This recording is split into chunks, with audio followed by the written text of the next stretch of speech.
you know. It's about to get deeper. Oh, okay. So Is that a trigger warning?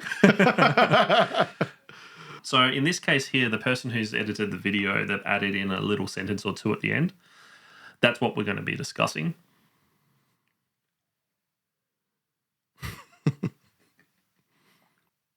We have this book fair and we have to like dress up as like a character from a book, and then we all have this parade thing, and in the parade... Whoa! Hey, Jesus, man. Why don't you watch where you're going, eh? What was that? You heard what I said. What? You want to start some shit? Tough guys in a paco. And watch your language too, eh? Oh, piss off, fuckwit. Yeah. Right. Keep walking, dickhead. I'll get you another one, all right? But tell that guy he owes me $4. $4? It's good writing, Yeah. though. Oh, Like, it's fantastic. He Yeah. does, doesn't he? I really Yeah. would recommend watching the I'll get it off series. him later, all right? Okay. I know his job. Yeah, that's good. So what do you want for your birthday? I want a TV in my room. You want a TV in your room? Yeah. A red or black hoverboard. But if I got you a TV Yeah. in your room, you'd never leave your room and I'd never see you.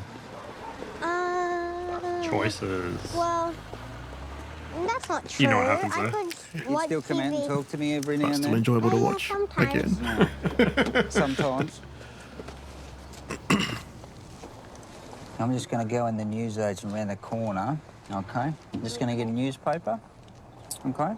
Can you stay here? Yeah. I know. I'll be back in a minute, all right? Okay. This is probably the part that I feel uncomfortable with, to chase up a vendetta and put your kid at risk like that. Unlock doors. Yeah. Yeah.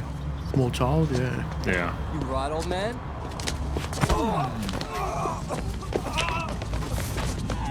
That's about as real as it gets to mates until it counts. Same with picking up.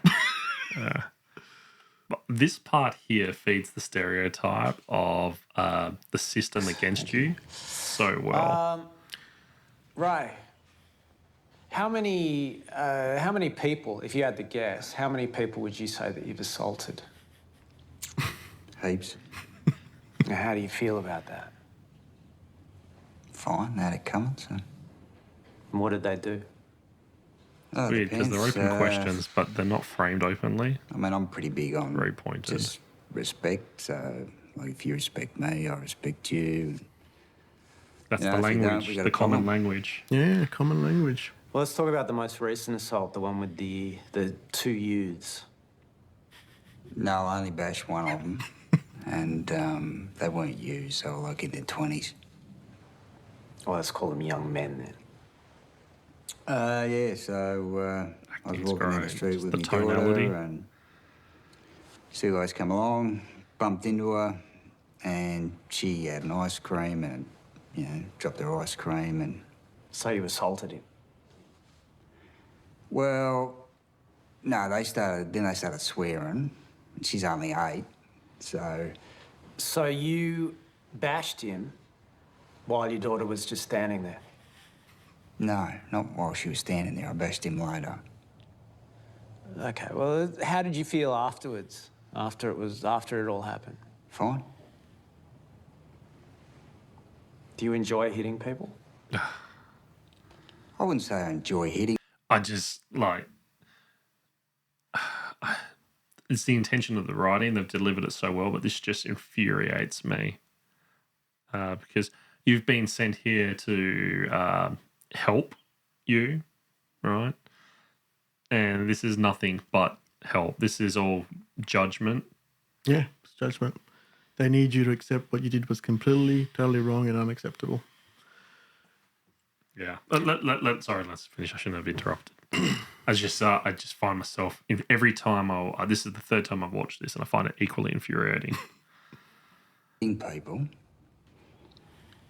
You know, if I hit somebody, I generally got a pretty good reason. And you think you had a good reason? Did I just say that? So can you remind me again what that reason was? It's not that the question, again, it's not that the questions are bad. It's the actor delivering it's got the right level of passive aggressiveness that you know it's not a real question. Like, do you believe you had a reason to hit them? That's a completely fair question, but it's not asked openly. No. Well, they were being assholes. The world is full of assholes, Ray. You do realise that? Yeah, and you know why? Why? Because people let them get away with it. That's a powerful line.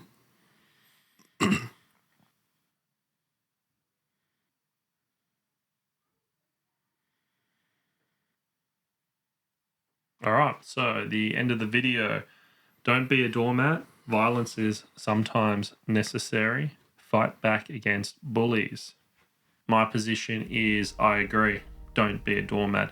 This feeds into what I was saying before about having to project a level of assertiveness that you're willing to follow through. But you have a calm enough mind that you can choose whether you do or not. Don't be a Marty McFly, and if someone calls you chicken, drop after him.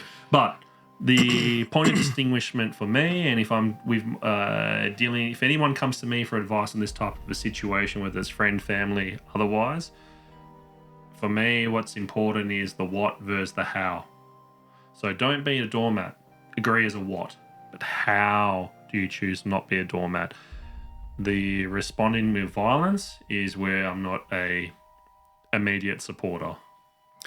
Yeah, and I can't support that either.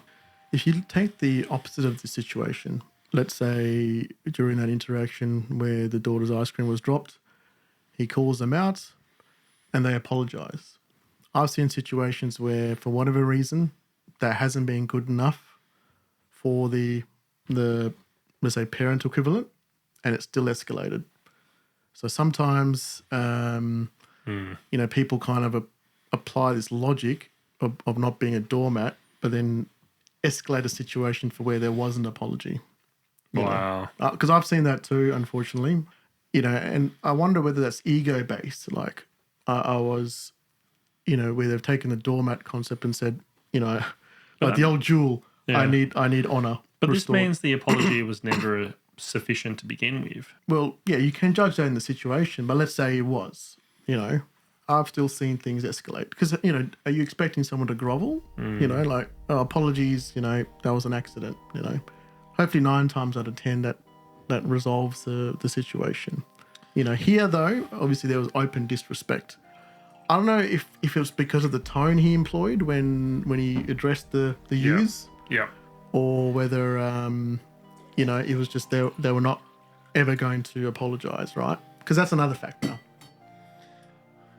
Look, again, right, in that framework where I deal in respect, you can understand why it was important for the main character to have an acknowledgement, because that's part of the respect. Yeah.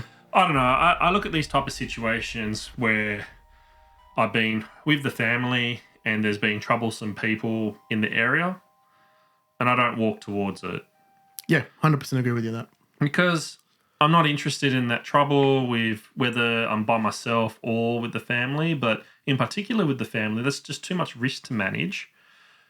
You never know what mind state people are in. Yeah. And if you look at the worst case situation, are you prepared to deal with that? If no, then move on. Yeah, 100% agree with you. And look, I've always been interested in your take on this because obviously, physically viewers and listeners, Alan's significantly larger than I. And there's a lot of interactions that, would not end well for me. Now, from an implied violence point of view, I know, what they say is people always size each other up. So you kind of have to factor that in. There's self-defense, but then there's also kind of putting yourself in a situation where... To defend, right? So again, if you're with kids and other vulnerable people, and there's... sometimes you go to the Bunnings and there's some people who are on meth, clearly, they're just pushing the pants around. There's no security guards anywhere to be seen, You tend to walk away from that trouble. The thing is, right, again, I go, in 15 years' time, will that 8-year-old girl ever say, hey, Dad, remember that time someone bumped into me and I dropped my ice cream? You should have said something. I think there's just no chance of that happening. So it's not important. No, because your daughter doesn't want you to go to jail Yeah. or have an assault conviction. Yeah. They want you to be free, and they know, based on the interaction, those guys are dickheads. They're beneath us. You know, we don't need to punish them per se. They did something horrible, but, you know, do you take it to that next level where you literally kick some guy in the balls and then, unfortunately, he's then reported you to the police and you've got caught? You know, were those escalation steps a good outcome overall? Yeah. You know, it's very hard because, like, I think to myself, what would I do if I was in that situation? And normally I would say I'm not in it because I'd avoid it. If I saw there was people that are focused on their conversation, it doesn't have to be two youths, it can be two of anybody that are so deeply ingrained that they're not paying attention to the environment, I'll move my kids out of the way. Right, because you're scanning. Correct. Yeah, you're scanning. Right. This is a case so there's multiple points of de-escalation possible. Yeah. This is a case of you've got two groups of people that are aloof and now you've had a bump. What happens? I think in the case of the kid, I'd say, okay, shit happens, you need to be more careful, and then you got a choice to make as a parent. Do you buy another scoop of ice cream, or do you move on with your day and say, hey, look, you know, this is why we need to scan the environment, pay attention. Yeah. I just can't see myself saying to the other person, hey, watch yourself, because it takes two to tango. Yeah. Now, does that mean that there's not enough self-belief, self-validation that willing to let the other person pass because I haven't done my bit? You know, that's a fair challenge that I could accept. But again, I default back to, in 10 years' time, does this matter? It doesn't. No, it doesn't. You know, it's like when you're in a pub or more dare I say club back in the day. You accidentally bump into people all the time, 99 times out of 100. Drink. People say, there's a mutual apology, my bad. Yeah, but in this case, there was no apology, no acknowledgement. There was no apology, yeah. Yeah, and you know what you do in the club? You say, yeah, you kid, and move on. Yeah. I guess the difference is in the club, people have had drinks. You've always got the risk of glassing. Yeah. Yep. And that's one of the reasons why glassware rules have changed, you know? Yeah. It's to find ways to de-escalate. Yeah. I mean, look, I will say one thing. When we were much younger, I do recall once we were on an outing. We're down south. I can't remember the exact shop we were visiting, but we decided to make a stop at Hungry Jack's. And we're waiting in line. And, 20-something youth looked quite dishevelled. I'm not going to say he was on drugs, but you could make that first impression. And in front of us was an elderly lady. And this guy comes out of nowhere, jumps in front of her, tries to order a burger. In that instance, you intervened and said, excuse me, this lady was here before you. And he looked at you, acknowledged, and stepped out of the line. You know, so I've always definitely admired that and remember it still. But what stuck with me is I always wondered whether he sized you up and then decided to back down. Whether that primal instinct went through his head, or whether he was just a doofus who didn't realise there was a line. I don't know to this day. Yeah, I don't know either. All I can say is I wouldn't have a clue if I'm any good in a fight because I've never been in one. Yeah, same. Yeah. Same. I've had lots of people want to fight, but I've never had anyone follow through. I don't know what that means. I don't know why. I got very close once in high school, like a ring formed around us two. But for whatever reason, I just walked away. Oh, look, I'm similar. I've always had people want to fight me and wanted to escalate situations. Luckily for me, some sort of luck saved me every time. You know, just pure luck, you know. Yeah.